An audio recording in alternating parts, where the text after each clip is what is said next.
Good evening, class.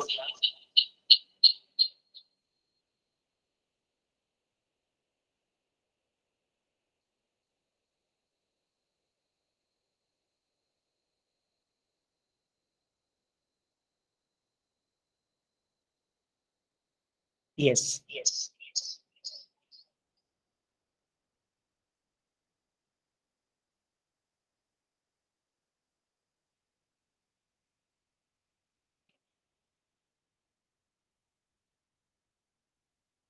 Okay.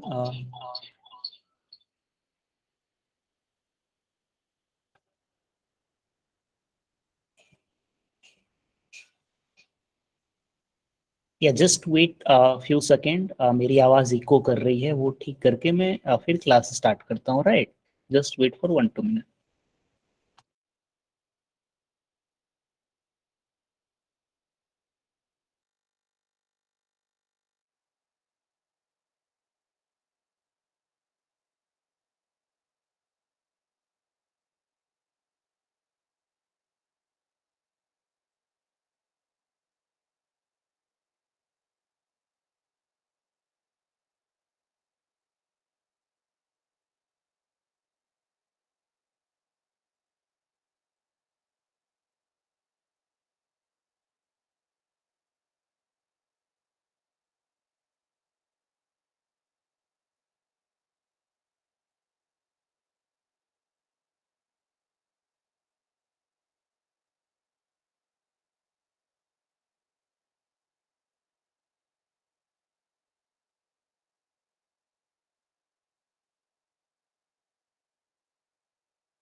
Hope my voice is audible to you clearly.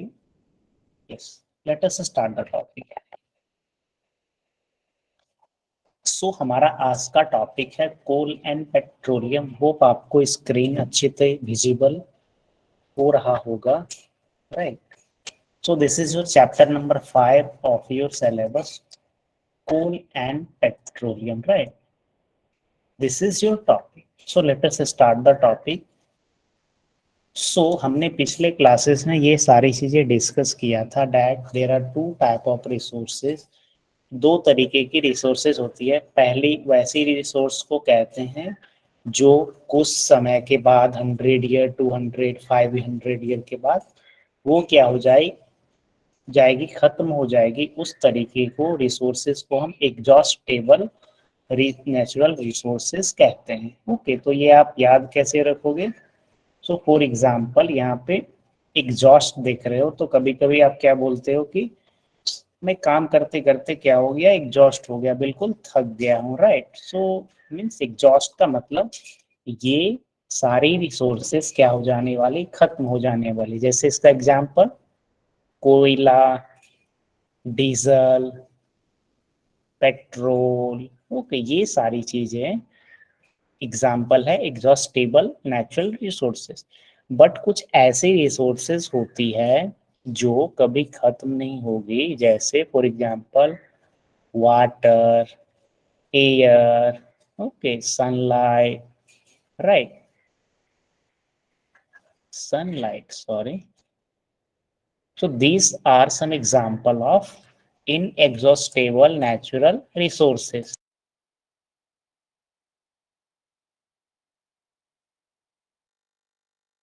Right. So let us start the discussion about coal. हम कोल के बारे में क्यों पढ़ने वाले हैं? क्योंकि हमें अभी क्या पढ़नी है, our topic is coal and petroleum. तो हम कोल के बारे में समझने की कोशिश करेंगे एंड पेट्रोलियम. यहाँ पे कुछ लिखने में गलती हो गई. कोल एंड पेट्रोलियम, राइट? ये हमारी टॉपिक है. सो नेचुरल रिसोर्सेस में, एग्जॉस्टेबल नेचुरल रिसोर्सेस में क्या आती है? कोल आती है और पेट्रोलियम आती है. Okay, coal and petroleum are the example of exhaustible natural resources. आप पढ़ते होंगे कि 100 ईयर 200 ईयर के बाद ये सारी रिसोर्सेस क्या हो जाएगी, खत्म हो जाएगी, राइट? क्योंकि ये जिस स्पीड से ये रिसोर्सेज बन रही है उससे ज्यादा स्पीड से हम खत्म कर रहे हैं। जैसे फॉर एग्जांपल आपके घर में रोटी बन रही है, ओके, और एक आदमी रोटी बनाने वाले हैं और 5-6 लोग खाने वाले हैं, तो क्या होगा, सभी को वेट करना पड़ेगा, ओके, क्योंकि रोटी बनने की जो स्पीड है वो कम है, राइट। तो सिमिलरली आप ऐसे समझ सकते हो, ये जो कोल, डीजल या पेट्रोलियम, जिसे हम पेट्रोलियम बोलते हैं, ये बनने में बहुत टाइम लगता है, ओके, बट हम उससे ज्यादा स्पीड से हम इसे कंज्यूम कर रहे हैं, that's why it is exhaustible. Now let us discuss about some natural resources. So the first one is coal. सबसे पहले अभी हम कोल के बारे में पढ़ेंगे, ओके। सो कोल का यूजेस यहाँ पे हम देखते हैं, खाना पकाने के तौर पे कोल का यूज किया जाता है। जब बाहर घूमने जाते होंगे तो स्ट्रीट फूड वाले जो लोग होते हैं, ओके, समोसे बनाते हैं, लिट्टी बनाते हैं, चाय बनाते हैं, तो वो कोल का यूज करते हैं। रेलवे इंजन, अगर आप पुराने समय के रेलवे इंजन बहुत सारे स्टेशन के बाहर में लगी रहती है, तो वो रेलवे इंजन किससे चलती थी, कोयला से चलती थी। या पुराने मूवी में भी, ब्लैक एंड व्हाइट मूवी में या कलर मूवी में भी, ये रेलवे इंजन जो कोयले से चलती थी आप देखे होंगे। And third one is thermal power plant. तो थर्मल पावर प्लांट में कोयला का यूज कैसे होता है ये मैं आपको समझाने की कोशिश करता हूँ। तो आपको पता होगा कि जेम्स वाट ने 1843, if I am not wrong, तो उन्होंने क्या किया, एक ऑब्जर्वेशन किया जब वो पानी गर्म कर रहे थे, ओके, तो पानी की केतली के ऊपर में उन्होंने एक ढक्कन डाला था, ओके, तो उन्होंने क्या ऑब्जर्व किया डैट, ये पानी की जो ये जो निकल रही है वाष्प, मीन्स इवापोरेट हो रही है वाटर, ओके। अगर आपको स्क्रीन अच्छे से नहीं दिख रहा होगा तो आप ड्रैग करके स्क्रीन को थोड़े से बड़े कर सकते हो, राइट। मेरे ख्याल से आपको अच्छे से दिख रहा होगा, ओके। सो उन्होंने क्या ऑब्जर्व किया, ये पानी को नीचे से गर्म किया जा रहा है, ओके, ये फ्लेम पे, यहाँ पे फ्लेम है, ओके, दिस इज फ्लेम। तो इन्होंने क्या ऑब्जर्व किया, ये जो वेसल्स के ऊपर में ये ढक्कन दी गई है ये बार बार उठ जा रहा है, ओके। आप घर में भी देखते होगे जब खाना पक रहा होता है या चावल के बर्तन के ऊपर में प्लेट डाली जाती है तो वो प्लेट उठ जाती है, ये इवापोरेशन की वजह से, right. So basically thermal power plant इसी प्रिंसिपल पे बेस्ड होता है, ओके। तो वहां पे कोयला का यूज किया जाता है ये फ्लेम के लिए, ओके। कोयले से हीट प्रोड्यूस की जाती है, हीट प्रोड्यूस होके इसमें जो वाटर है वाटर को हॉट किया जाता है और इसकी स्टीम की मदद से टारबाइन को रोटेट किया जाता है जिससे हमें इलेक्ट्रिसिटी प्रोड्यूस होती है, ओके। तो ये थर्मल पावर प्लांट के बारे में आप आगे की क्लास में और भी डिटेल्स में पढ़िएगा, या जब आप इंजीनियरिंग में आओगे तो थर्मल पावर प्लांट आपको एक सब्जेक्ट ही होता है, ओके। तो आपको ये काफी डिटेल्स में पढ़नी होगी। So these are some uses of coal, इसके अलावा भी बहुत सारी यूजेस हैं, okay. Now let us discuss that how coal is form, कोयला कैसे बनी, ओके। तो हम लोगों ने पिछले क्लासेस में डिस्कस थोड़ा बहुत किया था इंट्रोडक्टरी क्लासेस में कि कोल का फॉर्मेशन किस तरीके से हुई, ओके। अगर बीच में मेरी वॉइस ब्रेक करे या कुछ इशू होगी तो आप चैट बॉक्स में कमेंट कर सकते हैं, राइट। आपके माइक और वीडियोस को ऑफ रखा गया है, आपके कुछ क्वेश्चंस होंगे तो आप हैंड रेज करोगे, देन आई विल हाँ, I will unmute your mic, right.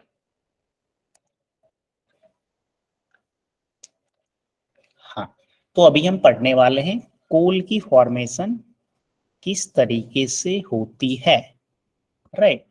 So 300 million year एगो, मीन्स ये 300 मिलियन, इसका मतलब कितना, 300 मिलियन,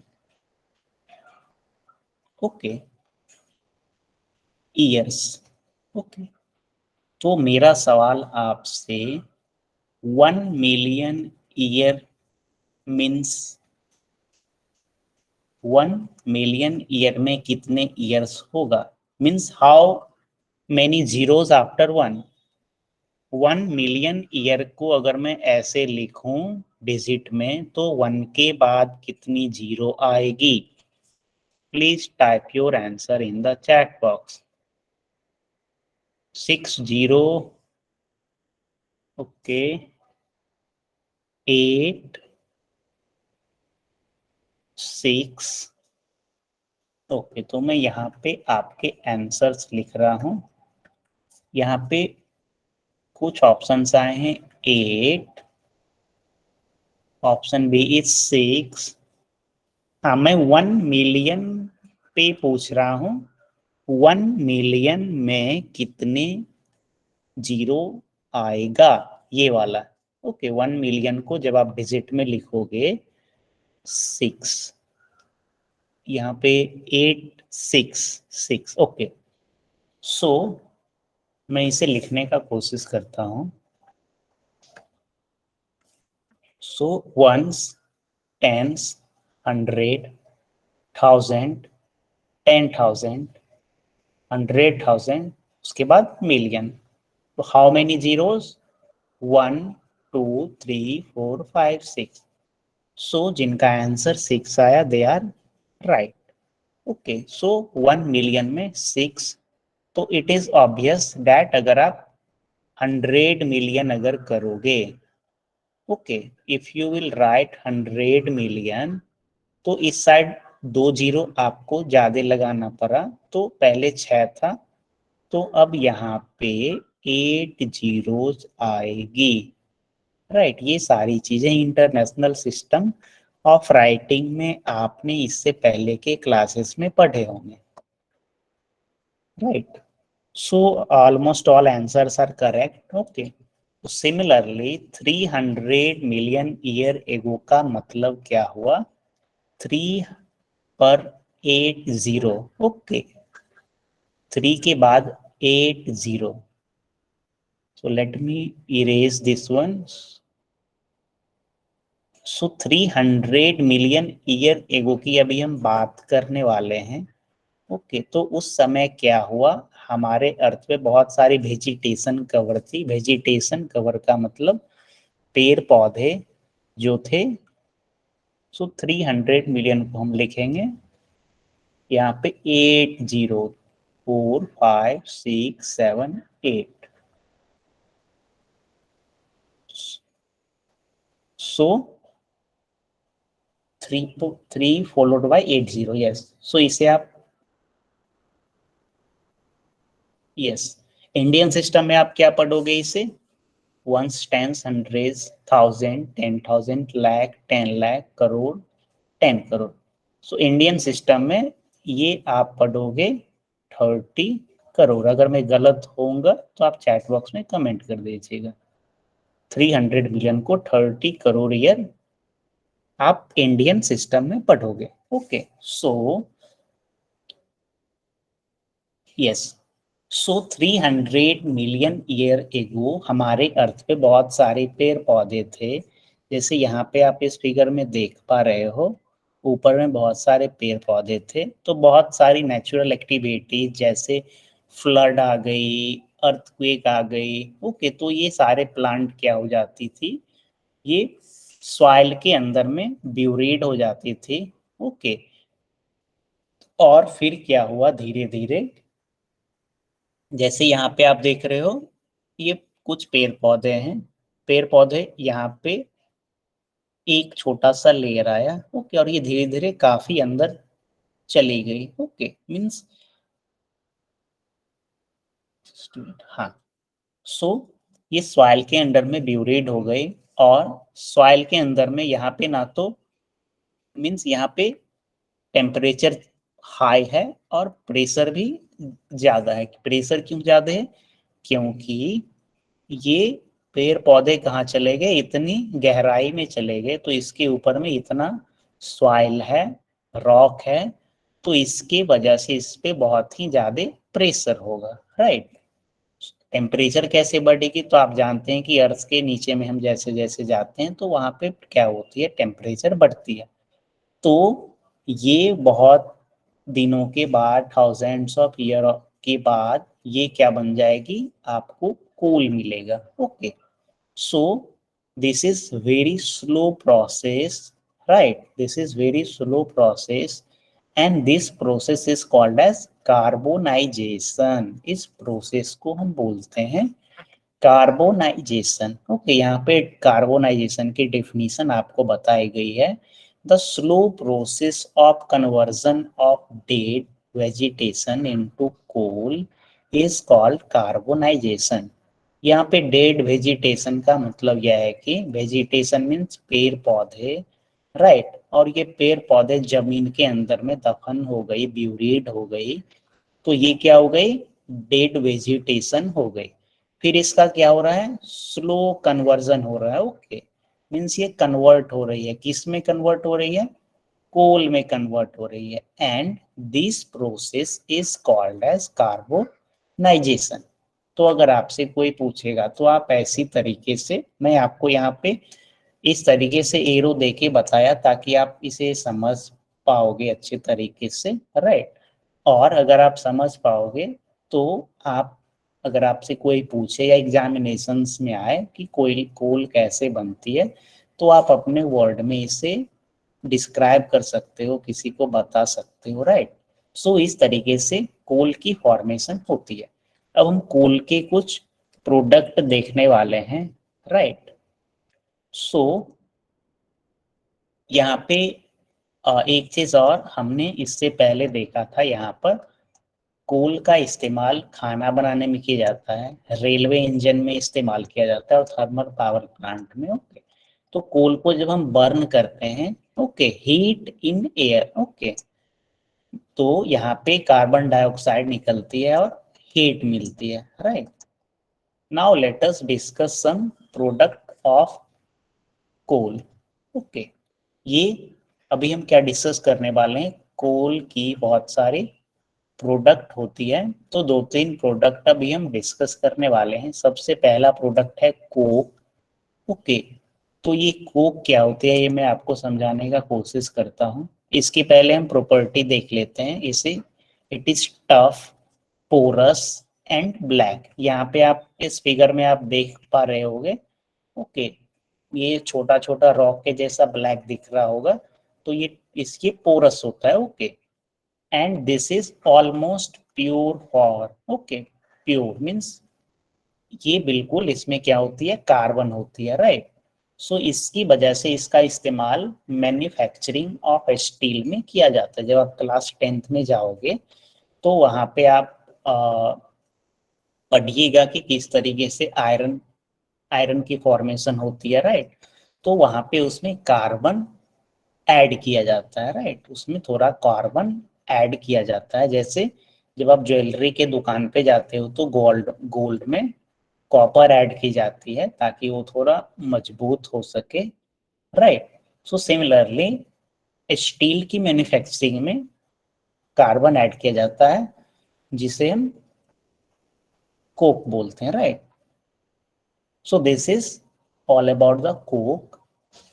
तो बेसिकली आप यहाँ पे यह याद रखोगे that it is almost pure form. Okay, ये बिल्कुल प्योर फॉर्म होती है, जिसकी वजह से इसकी मैन्युफैक्चरिंग ऑफ स्टील में इसका इस्तेमाल किया जाता है।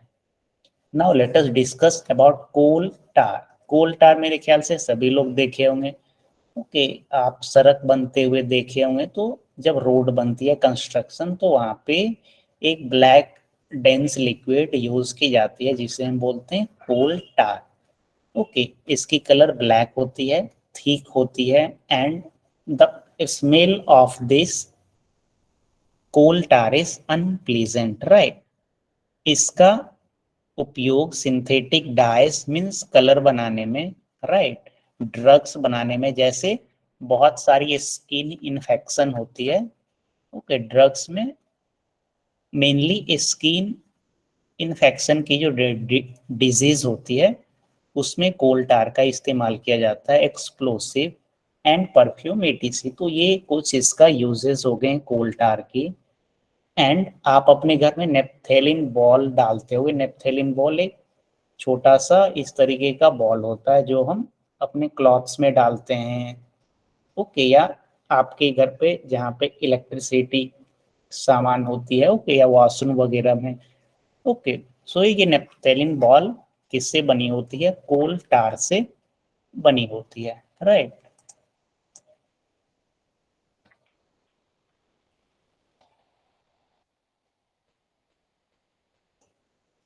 मैं आपको नेपथेलिन बॉल की पिक्चर दिखाने का कोशिश करता हूँ। व्हाट इज टार?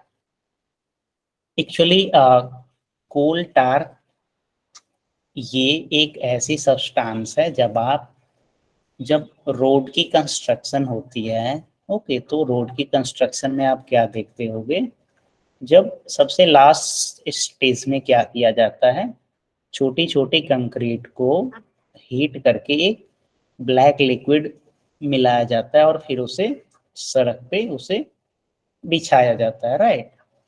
सो उस लिक्विड को जो काफी थिक होती है और ब्लैक होती है उसे हम बोलते हैं coal tar. That is called as coal tar, right. इसके बारे में थोड़ा सा इंटरनेट पे आप सर्च करिएगा, okay. And this is naphthalene ball. इस तरीके की नेपथेलिन बॉल होती है, राइट। सो कोल टार का उपयोग नेपथेलिन बॉल में भी किया जाता है। सो अभी तक आपने क्या पढ़ा? आपने पढ़ा कोल एंड पेट्रोलियम हमारा टॉपिक था। हमने दो रिसोर्सेज के बारे में देखा, एग्जॉस्टेबल और इन एग्जॉस्टेबल। एग्जॉस्टेबल उसे कहते हैं जो खत्म हो जाएगी, और इन एग्जॉस्टेबल वैसी रिसोर्सेज जैसे एयर, वाटर, सनलाइट, ये सारे रिसोर्सेज क्या होगी, कभी खत्म होने वाली रिसोर्सेज नहीं है। कोल के बारे में हमने क्या पढ़ा? इसकी कुछ यूजेस होती है, जैसे खाना पकाने में, पहले के समय में रेलवे इंजन में, और थर्मल पावर प्लांट में अभी भी इसका इस्तेमाल किया जाता है। जब इधर कुछ दिनों पहले जब गर्मी बहुत बढ़ गई थी तो आपने पेपर में पढ़ा होगा कि महाराष्ट्र में कोयला की स्टॉक 17 दिनों की है, राइट। तो बेसिकली कोयला का उपयोग थर्मल पावर प्लांट में इलेक्ट्रिसिटी प्रोड्यूस करने के लिए किया जाता है, ओके। यहाँ पे मैंने एक आपको पॉइंट लिखा, जब आप इंजीनियरिंग करोगे तो ये थर्मल पावर प्लांट आपको एक सब्जेक्ट ही पढ़नी पड़ेगी, right. After that we have discuss that how coal is form. तो हमने देखा कि इस तरीके से 300 मिलियन ईयर एगो क्या हुआ, जो भी हमारी डेंस फॉरेस्ट थी, पूरी बहुत सारे नेचुरल कैटेस्ट्रॉफिक के कारण, जैसे फ्लड आ गई, अर्थक्वेक आ गई, इसकी वजह से ये सारी पेड़ पौधे क्या हो गए, जमीन के अंदर दब गए। जमीन के अंदर दबने के बाद धीरे धीरे इस पे सॉइल की लेयर की अमाउंट बढ़ती गई और ये काफी नीचे चले गए, जिसकी वजह से टेम्परेचर और प्रेशर हाई हो गई, और फाइनली क्या मिली, coal. And this process is called carbonization. Since this is slow process, okay, the slow process of conversion of dead vegetation into coal is called as carbonization. After that हमने देखा coal की कुछ product होती है। We will discuss 3 product. The first one is coke, okay. Second one is coal tar, जिसे हम road बनाने में यूज करते हैं। इसका यूज आप पक्का याद रख लेना, synthetic dyes, drugs, okay, basically skin infection की चीज़ों में इसका इस्तेमाल करते हैं, explosive, perfume, etc. And third one is coal gas, जो कि फिलहाल अभी यूज में उतनी नहीं होती है।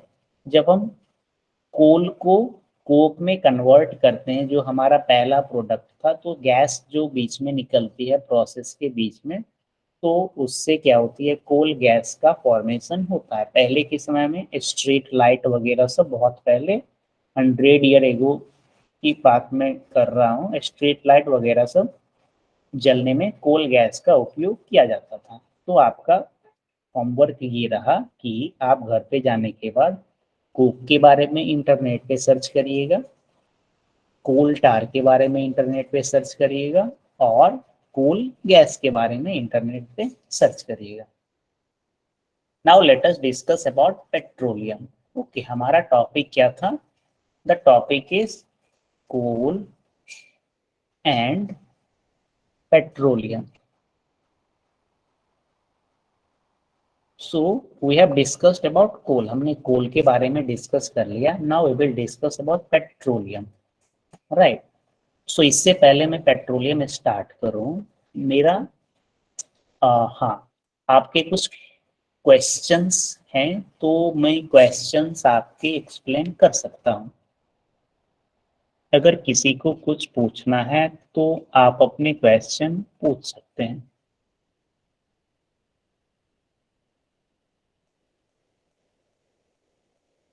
कई दूर आप क्लासेस बार बार लेफ्ट करते हैं और ज्वाइन करते हैं, ऐसा क्यों? पिछले कई क्लासेस से ऐसा देखा जा रहा है कि क्लासेस के बीच में ही आप कई बार लेफ्ट करते हैं और ज्वाइन करते हैं।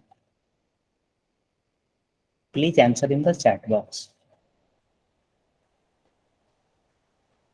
यस, पहला क्वेश्चन यहाँ पे है, कोक के बारे में मुझे बताना है। ओके,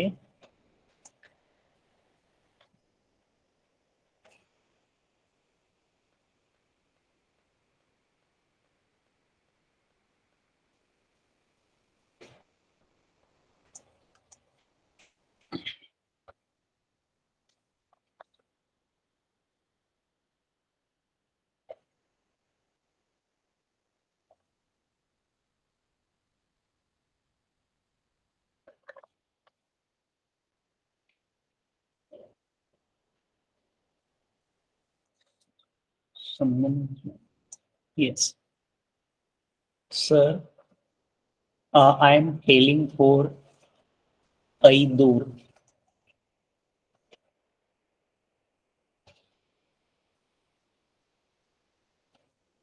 यस, सो एक ही क्वेश्चन यहाँ पे आई, कोक के बारे में मुझे फिर से एक्सप्लेन करनी है, तो हम चलते हैं कोक पर। सो कोक के बारे में मैंने आपको बताया डैट ये सबसे पहला point, it is tough, porous and black. तो जो हमारी कोल होती है, कोयला तो आप सभी लोग तो देखे ही होंगे। ओके, यहाँ पे जितने स्टूडेंट हैं सभी लोग आप कोल देखे होंगे, राइट। सो कोल को जब हम क्या करते हैं, हीट करते हैं, राइट। कोल को जब हम हीट करते हैं, right, in the absence of air,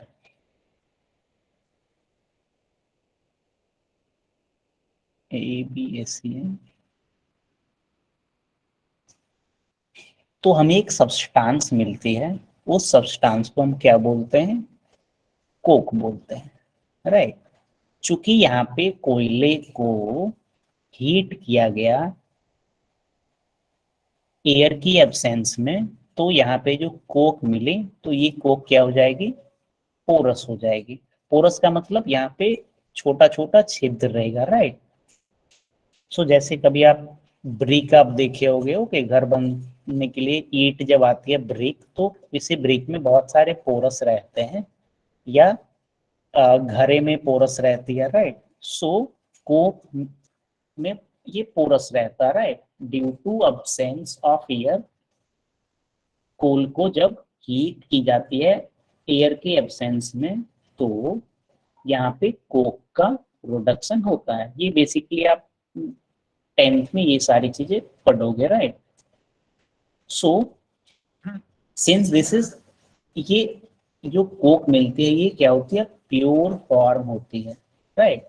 ये जो कोयला यहाँ पे है इसमें कुछ इम्प्योरिटीज भी रहती है, right.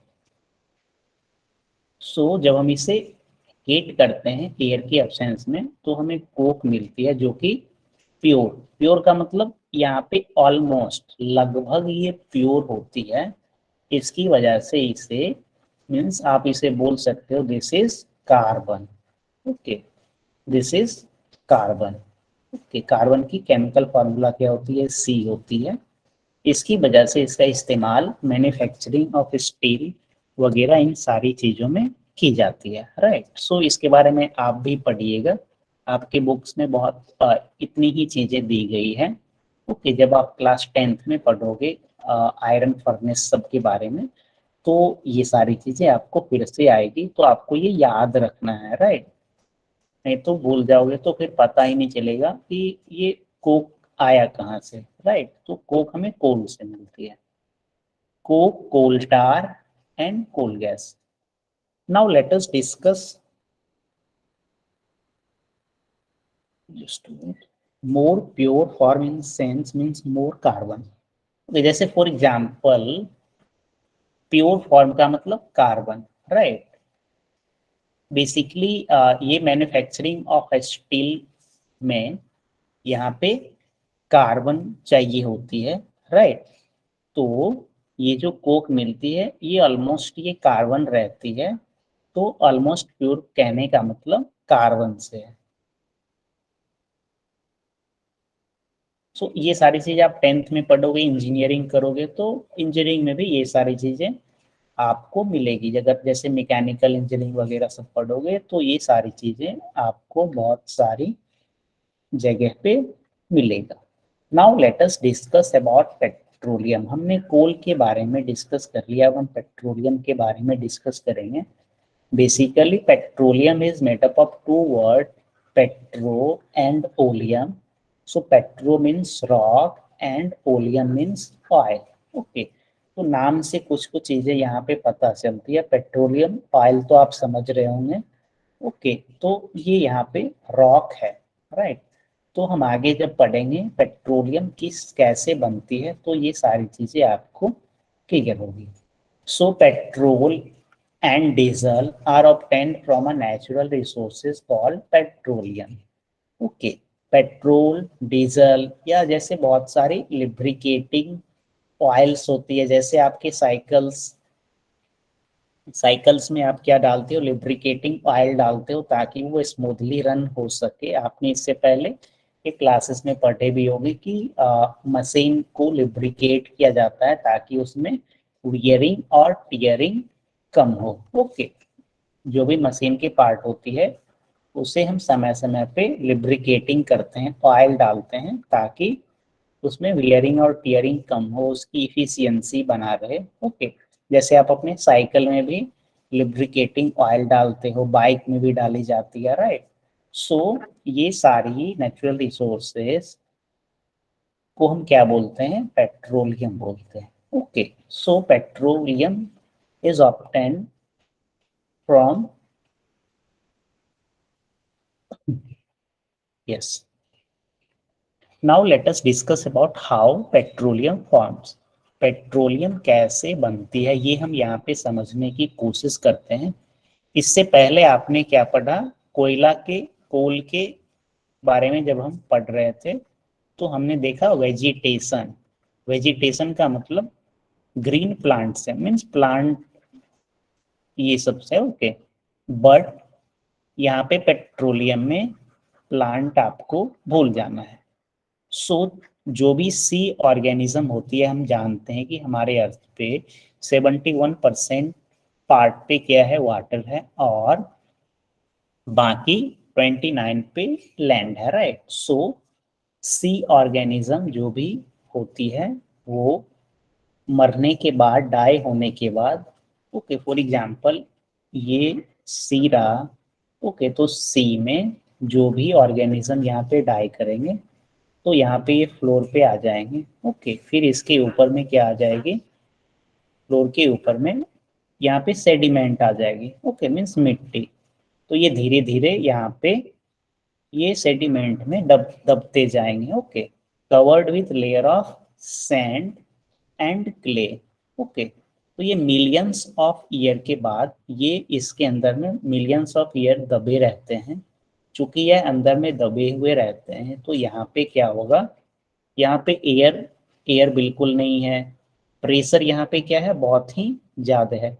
Okay, pressure is very high, okay, क्योंकि इसके ऊपर में बहुत सारी सैंड एंड क्ले यहाँ पे जमा हो गई है, ओके। डिपॉजिट हो गई है, राइट, और टेम्परेचर भी यहाँ पे हाई रहेगी। इसकी वजह से यहाँ पे जो भी डेड ऑर्गेनिज्म डेड करने के बाद जब ये सैंड और क्ले से कवर्ड हो जाती है, तो मिलियंस ऑफ ईयर्स के बाद एयर की एब्सेंट में high pressure and high temperature की वजह से यहाँ पे पेट्रोलियम और नेचुरल गैसेस का फॉर्मेशन होता है। So there are two product, the first one is petroleum and second product is natural gas. Now let us discuss about petroleum. अभी हम पहले हम पेट्रोलियम के बारे में पढ़ेंगे, फिर उसके बाद हम नेचुरल गैसेस के बारे में पढ़ेंगे। ये सारी चीजें आप थोड़ा ध्यान से समझने की कोशिश करिएगा, right. So now let us discuss about petroleum. तो पेट्रोलियम जैसा मैंने आपको बताया, petrol and diesel are obtained from a natural resources are called petroleum। ये दो शब्दों से मिलके बनी है, पेट्रो और ओलियम। जिस पेट्रो का मतलब रॉक और ओलियम का मतलब ऑयल से होता है, राइट। तो जब पेट्रोलियम पेट्रोलियम कहाँ बनी, ये सी में बनी, राइट। सो जब हम पेट्रोलियम को निकालते हैं सी से, तो वो उसे हम बोलते हैं क्रूड ऑयल, कच्चा तेल, राइट। उसे हम बोलते हैं क्रूड ऑयल। जैसे एक कंट्री दूसरी कंट्री से ऑयल परचेस करती है, तो बेसिकली वो क्रूड ऑयल, कच्चा तेल परचेस करती है, और फिर वो क्या करते हैं, अपने कंट्री में अपनी रिफाइनरी की मदद से उसे रिफाइन करके अलग अलग उससे, जैसे पेट्रोल निकलती है, डीजल निकलती है, लुब्रिकेटिंग ऑयल निकलती है, ओके। जैसे एयरप्लेन चलने के लिए एक अलग तरीके का फ्यूल का इस्तेमाल किया जाता है, राइट। सो उसका वो उससे निकाला जाता है, right.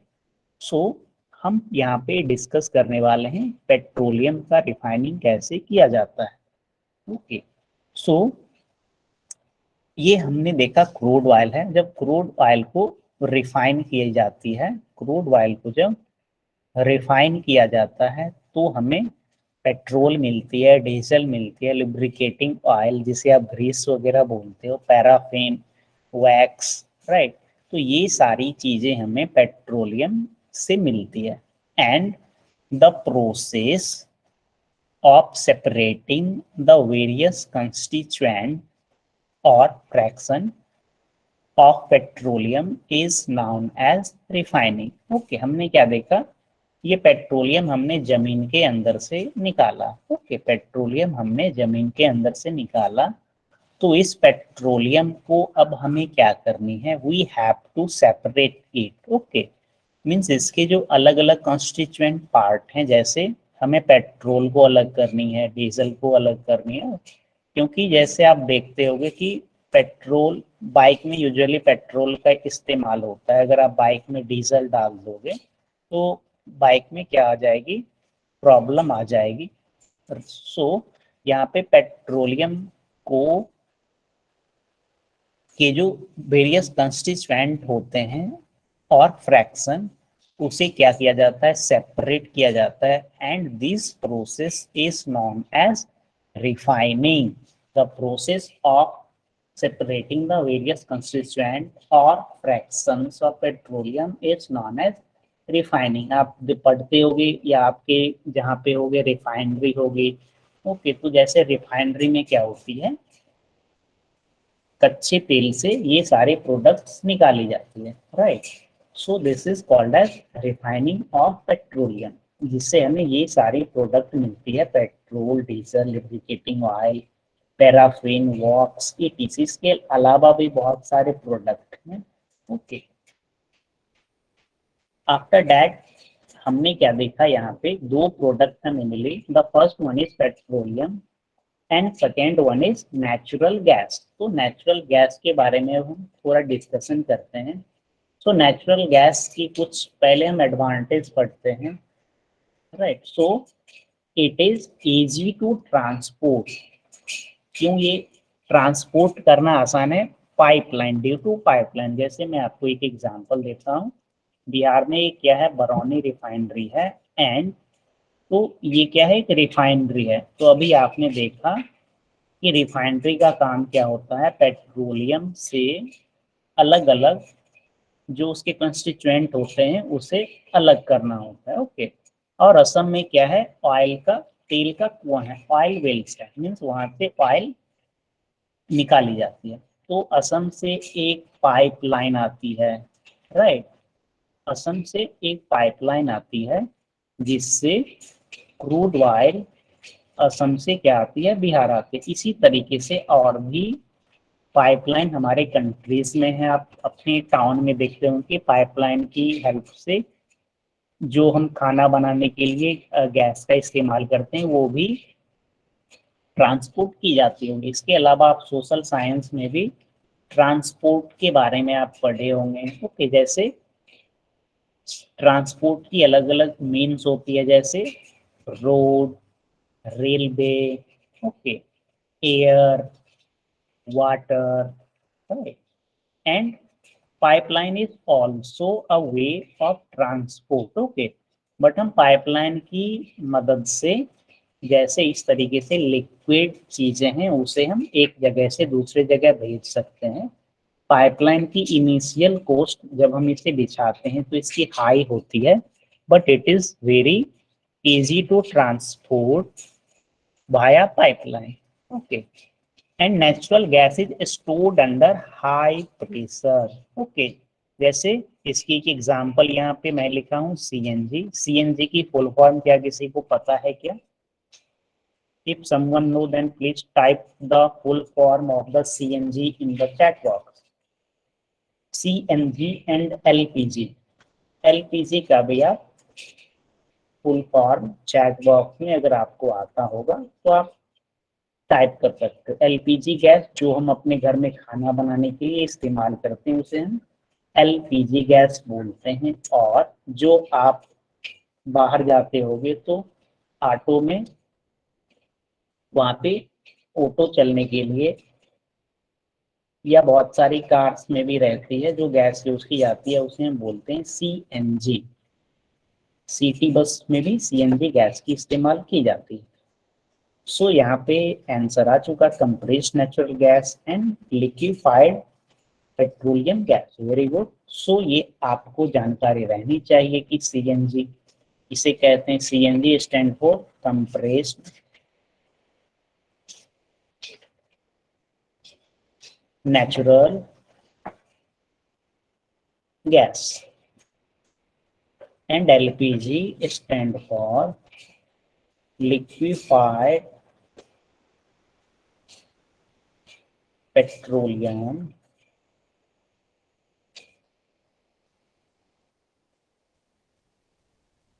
gas, right? So basically जैसे आप एलपीजी के सिलेंडर आप सभी लोगों ने देखा होगा, तो ये जो हमारा सिलेंडर है, सिलेंडर के अंदर में ये जो गैस रहती है ये लिक्विड के फॉर्म में रहती है, राइट। बट जब आप यहाँ पे प्रेस करते हो तो आपको क्या लगता है, ये गैस है। Okay, since it is stored under high pressure, that's why ये गैस क्या बन जाती है, लिक्विड बन जाती है। ओके, सो यहाँ पे आप देख पा रहे होगे, it is stored under high pressure, it is stored under high pressure, right. जो भी ये सिलेंडर होती है, सिलेंडर के अंदर में ये लिक्विड रहती है। ओके, और जब यहाँ पे आप प्रेस करते होगे या गैस का फ्लेम ऑन करते होगे तो गैस निकलती है, दैट इज गैस। तो यहाँ पे प्रेशर कम हो जाती है, इसीलिए लिक्विड गैस में कन्वर्ट हो जाती है, राइट। वेरी गुड, यहाँ पे लगभग सभी लोगों ने आंसर किया, लिक्विफाइड पेट्रोलियम गैस और compressed natural gas. So now let us discuss the last topic of this chapter, that there are some natural resources that are limited। उस तरीके की natural resources को हम exhaustible natural resources कहते हैं, जैसे कोल, petroleum में डीजल, पेट्रोल, ये सारी चीजें exhaustible नेचुरल रिसोर्सेस में आती है, जो कि अब फ्यू 100 ईयर के बाद शायद खत्म हो जाएगी अगर हम इसी तरीके से इसका इस्तेमाल करते रहें। इसके अलावा इसकी कुछ डिसएडवांटेजेस भी हैं, जैसे it causes air pollution, right. जैसे हमने क्या देखा, कोल को बर्न करने पे क्या निकलती है, कार्बन डाइऑक्साइड निकलती है। हमने यहाँ पे देखा जब हम कोल को बर्न करते हैं then we get carbon dioxide. तो ये कार्बन डाइऑक्साइड आप सभी को पता है कि हमारे लिए क्या है, हानिकारक है। Second thing is that it causes air pollution. Third one is it causes global warming. Global warming कैसे होती है ये कभी आप पढ़े होंगे, जैसे जो कोल्ड रीजन रहती है, राइट, तो वहाँ पे सनलाइट बिल्कुल नहीं होती है या कभी कभी होती है, तो वहाँ पे फल या सब्जी कैसे उगाया जाता है, एक वहाँ पे एक शीशे का घर बनाया जाता है, राइट। तो शीशे के घर में यहाँ पे जो सनलाइट बाहर से आती है तो यहाँ पे ट्रैप हो जाती है, तो इसकी टेम्परेचर क्या हो जाती है, यहाँ पे इंक्रीज हो जाती है। ओके, तो इस तरीके से ये यहाँ पे ग्लोब मीन्स ये यहाँ पे टेम्परेचर बढ़ गया, तो इसके अंदर में जो भी फल सब्जी वेजिटेबल्स आप यहाँ पे उगा रहे हो इसकी क्या होगी, ग्रोथ होगी। ओके, सो ग्लोबल वार्मिंग कहने का मतलब हमारे अर्थ में ये कार्बन डाइऑक्साइड की क्वांटिटी बढ़ जाती है। क्वांटिटी बढ़ने के बाद जो भी सन से सनलाइट आती है वो कार्बन डाइऑक्साइड की लेयर होने की वजह से उसमें ट्रैप हो जाती है और वो रिफ्लेक्ट नहीं हो पाती है, जिसकी वजह से अल्टीमेटली टेम्परेचर हमारी अर्थ की बढ़ती है and this is cause global warming. So that's all about this chapter. इस चैप्टर में हम लोगों को यही सारी चीजें पढ़नी थी। हम लोगों ने chapter number 5 coal and petroleum start किया था। सबसे पहले हम लोगों ने exhaustible and inexhaustible natural resources के बारे में पढ़ा, फिर कोयला कोल क्या होती है वो हमने पढ़ा, कोल की 3 different product coke, coal tar and coal gas, ये 3 चीज के बारे में पढ़ा। फिर हम लोगों ने पेट्रोलियम के बारे में डिस्कशन किया, पेट्रोलियम कैसे बनती है, राइट, और पेट्रोलियम की रिफाइनिंग के बारे में हम लोगों ने देखा। After that we discussed about natural gases. Natural gases के बारे में हम लोगों ने डिस्कस किया and the last topic is that there are some natural resources which are limited and will consume after 100 year और फ्यू 100 ईयर। ओके, और इसकी कुछ डिसएडवांटेजेस भी होती है। ओके, जब आप बुक पढ़ोगे तो बुक में आपको दिया गया है दैट कुछ गाइडलाइंस हैं जिसकी मदद से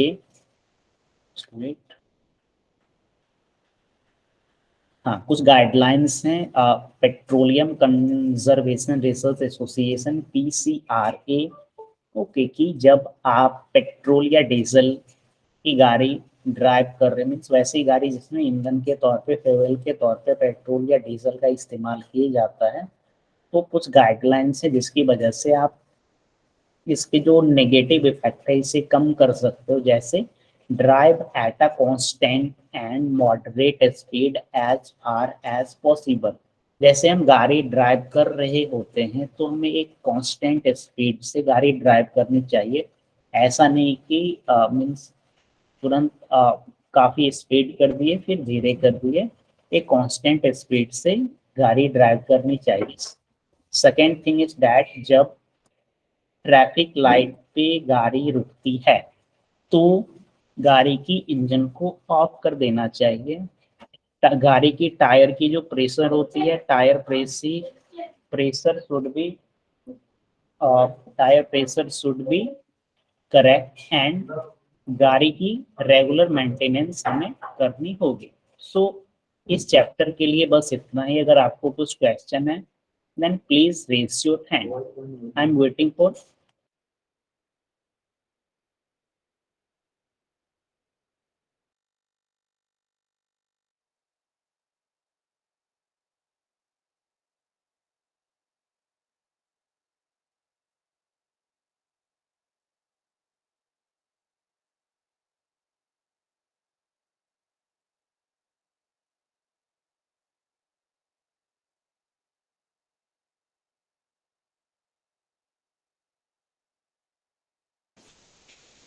If you have any doubt, then you can raise your hand. Otherwise, please leave the class. अगले क्लास में जब हम आएंगे तो इस चैप्टर्स के क्वेश्चंस करेंगे और फिर हम लोग chapter number next chapter we will start, right. So please leave the class.